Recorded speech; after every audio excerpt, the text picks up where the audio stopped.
Stopmotion is a horror slash animation film that was released in 2023, or originally anyway, but I definitely got a lot more exposure in 2024 and started to spread out with the streaming and the theatrical releases and all that. And it's one I missed. I did not get to watch this film. I never came around to it, although it was always in my watch list kind of thing.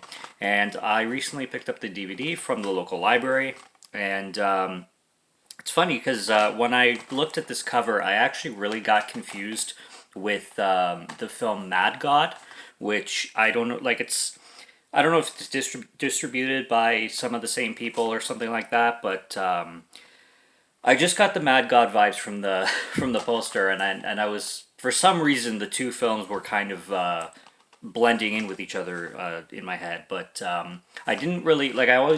I never really looked up the plot of this very much, so I kind of went in blind. I knew what kind of film it was and what I was getting into, but I didn't really know, like, plot synopsis or even any of the people in it.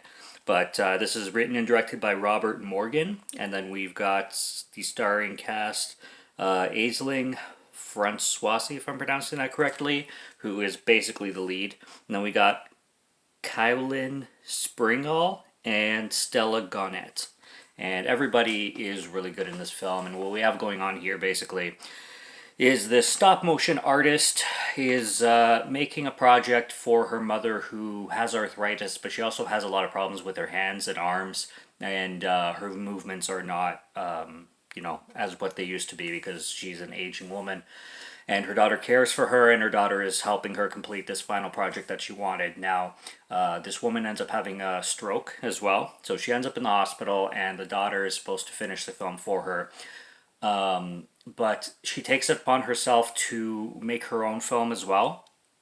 And throughout the process of it, there's other characters that come into the picture. She lives with a guy too, and things get haunting, and there's a lot of psychological horror, a ton of it in this film.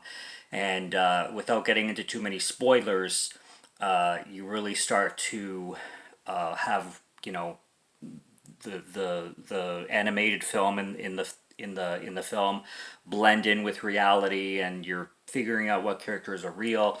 There's this one line that kind of describes which way the plot goes, in a sense, where one character's like, a true artist always puts themselves into their work, or something along those lines, paraphrasing.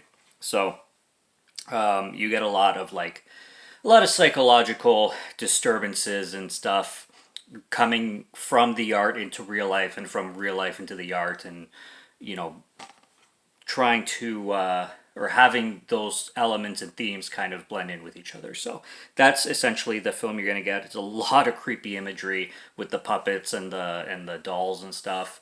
I loved the way the film looked, both the real life stuff and the animated stuff.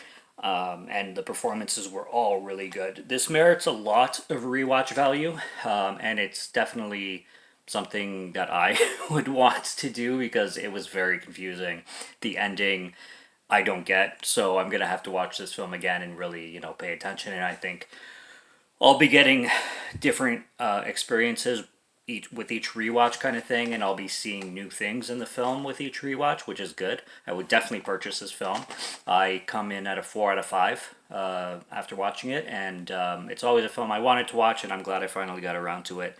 And it's really, really cool. It's creepy as hell. Like I said, with the haunting imagery, it's stuff right out of your nightmares.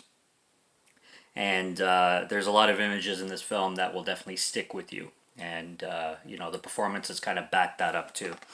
For somebody who actually works in this field and stuff like that, there's a lot of behind the scenes stuff on how it's produced, and it seems very realistic. It seems like they stick with the detail when it comes to that industry and stuff like that in the story itself. So that's cool. And the main poster too, that's a situation that happens in the film, which they really executed very well. So there's not much more to say without hitting spoiler territory, and this is a relatively new film, so I don't want to go too much into details of the plot, but it's really, really worth the watch, and I went into it blind, so I hope all of you go into it blind as well. And if you want to let me know what you guys think of it, that's what the comment section's for. So go find it somewhere, go check it out, and watch it, because it's really, really good horror stuff. Subscribe to Morgan Film Fan if you like to listen to my voice, or if you like my film reviews. I will be back with more soon, so stay tuned for those. Check out what's on the channel already. Stay tuned for what's coming. Until next review, have a good one. Take care and cheers.